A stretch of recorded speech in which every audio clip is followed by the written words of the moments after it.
If you're interested and you like the song in the background during this video, check it out. It's an Apocalypse theme. Island Records, he does a whole bunch of different like mixes, like old school stuff. It's really awesome. It's the post-apocalyptic theme. It sounds just like those movies. Those movies are really fun.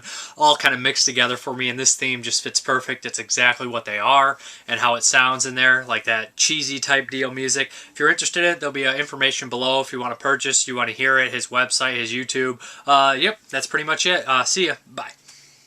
Some horror movie collections for $5 at Walmart. First and foremost, we have the best of the bunch right here.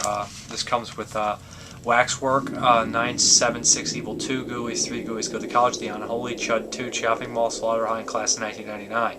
I had a lot of these movies. I had Waxwork. It's a favorite of mine. Love Waxwork.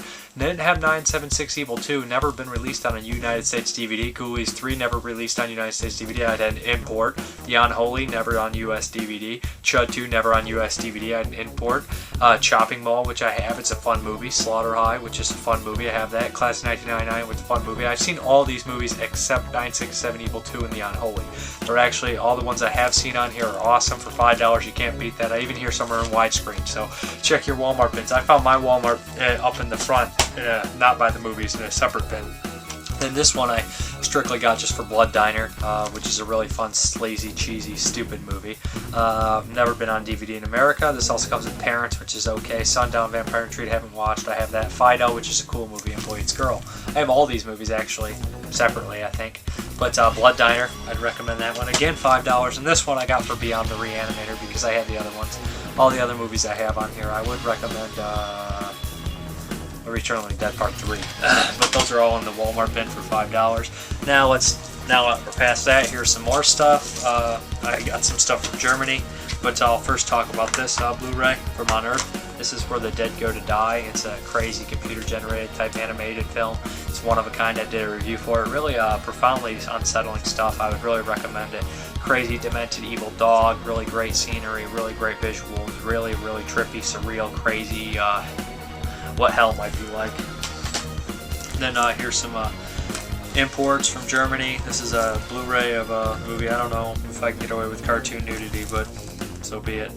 This is the Blu-ray of Shortbus. I haven't seen this. I guess it's about a lot of sex, a lot of craziness. It does have an English track, so I have not seen this movie. Let me know how Shortbus is. It's kind of got a cult status. Then Reflecting Skin, which is a really, really great movie. This is the Blu-ray. I heard the picture quality's okay. I've seen the DVD of this. It's a really excellent movie. Really weird, really strange. And one of the guys, same director, Heartless, did a review for that actually. And of course, Dellamore, aka The Cemetery Man. This is the Blu-ray release from over in Germany. It says region free, so that's pretty cool. I love this movie. It's one of my favorite movies. Michael Sylvia or whatever you say his name, protege of Dario Argento, is his best film. He made all great films, as considered in the horror movies he's made. And The Cemetery Man may be the best one of the bunch. Then we have two cheesy Bruno Mattei movies right before he died. Island of the Living Dead and Zombies at the beginning. I did see his Cannibal Holocaust 2, and that was freaking hilarious and awesome in a horrible way. This one, these both look really fun. It's 2-disc in there. They look really cheesy, really crappy stuff. And it looked like typical Bruno. You know, like his Hell of the Living Dead stuff. Then we have Monster Shark. Yeah, this is, I believe this is a Bava. But Monster Shark, imported from Germany. This movie is near 95 minutes. I thought I said it was almost 2 hours. I was like, how could this go on for 2 hours?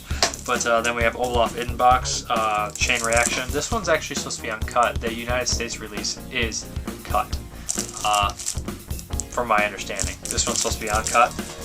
Then we have Belcebu, which is released in the United States by Troma, which I did not know. This is by the same director who did Blurb.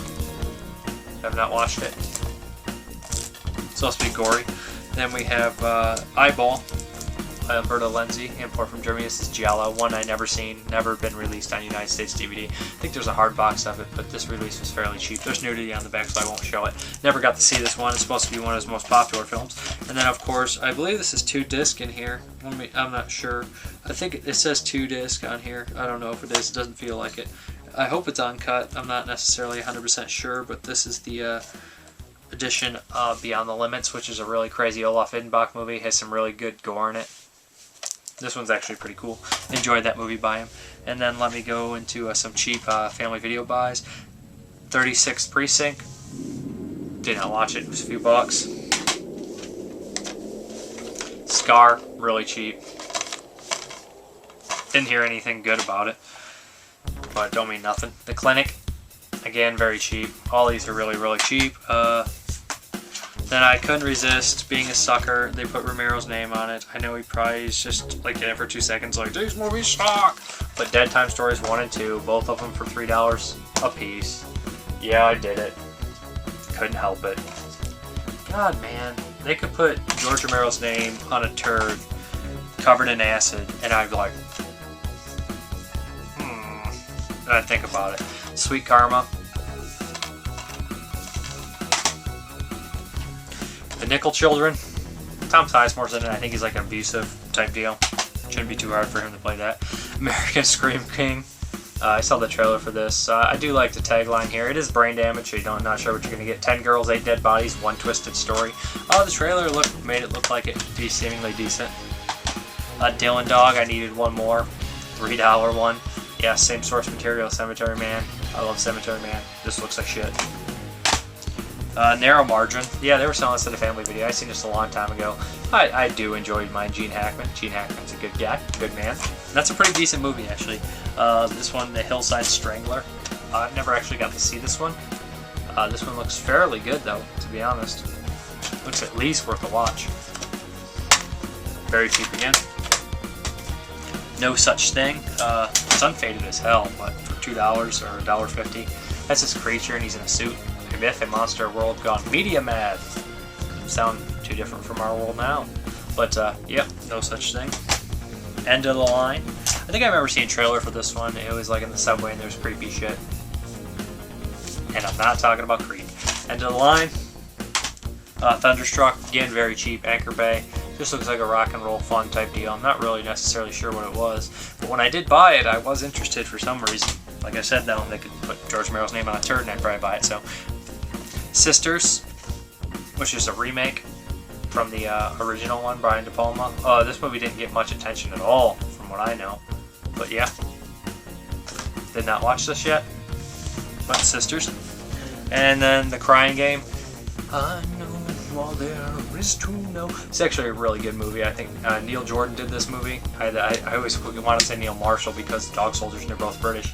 I believe they're both British. But this is a great movie. Everybody knows the twist. I don't want to really say it anyways, just in case you don't know it. But I'd really recommend it. Stephen Rowe was in that Sisters movies too, and he's in this. Forrest Whitaker's in it. Yeah, really awesome movie. Gotta give it up for The Crying Game. Especially for a shock ending or shock twist like that. Then we have Killer Flick. Very cheap again. About a bunch of crazy filmmakers. I don't want to kill people. Sounds like Cecil B. Demented, but I doubt it's as good. Then we have Welcome Says the Angel. Don't know I got this. And now we have some cool stuff. We got Revolver with Oliver Reed and Fabio Tessi. Oliver Reed's the man. Anyone that disagrees is a bad human being. Then we have the Grand Slam, and they're not even human in fact. They're just a bad thing. Whatever they are. And then we have Grand Slam, both of Blue Underground. Then we have, I was adding to my Blue Underground collection trying to get some of the cheapies that I didn't have. How to Kill a Judge with Franco Nero. Not seen it. Nero's pretty damn cool. Manaja, A Man Called Blade by Sergio Martino. Sucks he canceled about Wasteland, but oh well. Yep. Spaghetti Western. A lot of these spaghetti westerns. Run Man Run with Thomas Mulan. I guess you'd say Tumis. He was also in Oz. He was also in Companion-Eros. He was also in Almost Human, which is a great performance by him. This guy's a really great actor, so I had to pick this one up. Bullet for a General. Kloskinski. This one's actually getting a Blu-ray release, but I think I can live without it on Blu-ray. Another spaghetti western. This one is Kioma or Coma. This looks really weird. Franco Nero in it again. Looks like a strange. Not necessarily, I'm not sure if this is typical Western at all. Then we have Texas Adios, again, Franco Nero. Like I said, Franco Nero is also a really cool actor. I always liked him in that movie Hitchhike, which is an underrated movie. And again, the sequel to Django. Or not a real sequel. I'm not sure how many real official or unofficial sequels there were to that movie. This one again has Tomas in it. I don't know if he pronounces his name Thomas or Tomez, you know. This one I got, I don't know why. I always saw it at a family video and never selling it, so I The Book of Revelations. Yeah, basically this male dancer gets kidnapped and raped. Yeah, I'm laughing. It's sick, but he gets raped and molested by a bunch of women. So I like the twist on the rape revenge, and I'm not really necessarily sure what happens after that, but I imagine some revenge, some twist and stuff. I do enjoy that, the idea that finally, maybe it's not a woman just getting raped this time, it's a man getting raped by women. That's kind of funny. Yeah, but that's Book of Revelation. And then we have the Vomit Gore trilogy. I did a review for this, kind of, but I mostly focused on Perfect Child of Satan. Yeah, if you guys aren't familiar with these movies, then do your research. Nasty, gory, vomit, nasty stuff. Surreal, sometimes trippy, disorienting, make you sick. I do recommend Perfect Child of Satan. The other ones are definitely you decide. We have Doll Boy, which is a short slasher film. Really cool, real fun. These people get trapped in this like abandoned marketplace, and there's this big guy with a sledgehammer smashing them. Fun stuff. Straight to the point too. Then we have the DVD of Where the Dead Go to Die. I just said that's a great movie. Then we have The Ward by John Carpenter for $3. I figured, you know, I'd give Johnny another go. And Cut, again, like $1.50 or something like that. I don't know. This looks alright. Looks fun. Dark Woods, I'm a sucker for low budget horror movies, and this was for sale, really cheap. And I'm also a sucker for crap. Haven't watched these. I don't know why I keep getting them. That's The Hunger. Grim Love. Yes, yes. And The Tomb. It's even got worse, huh? Oh my god. Eric Roberts is in this? Jesus. Anyways, we have Strip Naked. Yeah, this I was like, should I get this? Should I not? And I already had a stack, so I grabbed it. This is Descendants. This is getting a US release soon. This is kind of like this weird, strange zombie movie type deal that's different. Aren't they advertising all the zombie movies nowadays as different or throwbacks? But, you know, that's I guess the only way they're going to be successful. But, really love zombie movies, even though they're getting played out. 24 Quadros of Terror, Frames of Horror. I don't even know if this has English subs, but my friend, it caught his interest, and he picked it up and said, do you want to get this? This looks cool. And I said, yeah, why not? It doesn't have any subtitles on them, anything in English on the back, but he's at a video store around here, so I'm thinking, eh? The Thorn and the Heart. Yeah, I got this. This has a whole bunch of shorts and like Super 8 type deals on there. It looked really interesting, and this company is a very odd company. What are they called? I'm gonna mispronounce it. It's like Oscilloscope. Yeah. Oh, I didn't even think it was that. I thought it was gonna be something really hard to pronounce. But they're just a strange company. They released Rare Exports and Bellflower, so I kind of pick up some of the stuff when I see it. Then we have Followed Home, which is again a really low budget looking horror film, but you know, it's Vanguard Cinema. I'm a sucker for, you know, the low budget horror. And Adam Chaplin, this better get a US release because this movie's freaking awesome. It's kind of this strange, they use digital effects but they use practical effects, and it's really gory, really over the top. It's Italian, I believe, but it feels like an American and a Japanese influence, definitely. I'd really recommend this movie. This is how superhero movies should be done, or something like that. Not really. Comic book movies should be done. The comic book movies they make recently are all trash to me. I do not like them. I do not want to see them. I have no interest in them. Zero. Period. This movie, fucking awesome. Loved it. Stag Night of the Dead. It's crazy. I just said effing awesome, and then this person just put effing awesome on their review. I'm on to you, man. I'm on to you. Anyways, that's Stag Night of the Dead. It's an import. And then we have Unhappy Birthday. This is supposed to be some sort of homosexual horror movie. I know, I like all types of horror movies, and the weirder the plot, the better for me. Especially different takes on it. Summer Camp Massacre. Yes, I got this strictly because there's like 18 fat guys in yellow shirts on there. Like, it's like, dude, there's like 12 fat guys in the back of this. This is like, there's two, but it looks funny. To me, it looks funny. And then finally, I found this one, Spider Hole from IFC, Midnight. I didn't hear any good things about this movie, but it just kept catching my interest, and I just wanted to see it. The name, the company, the title, everything. Well, the cover, I should say, not the title and name. Duh.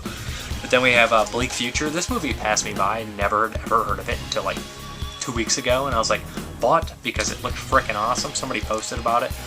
Mutants, post-apocalyptic future, low-budget nonsense. Sounds like it's right up my alley. I love mutants. I'm a freaking mutant myself. Then we have Modus Operandi. I remember, what's the kid's name who did a review for this? He did, like, directed a movie. I don't remember. It was like a short he did, but he did a review for this, and yeah, it looked pretty fun, pretty crazy, pretty weird. It's got Danny Trejo in it. Yeah, it looks really weird. But anyways, that's my update. I'm sorry I'm so tired. I just wanted to get it out of the way. If it's lackluster or pissed you off, I'm not sorry. No, really, I'm sorry. But you guys have a good one, and I'll see you at Cinema Wasteland.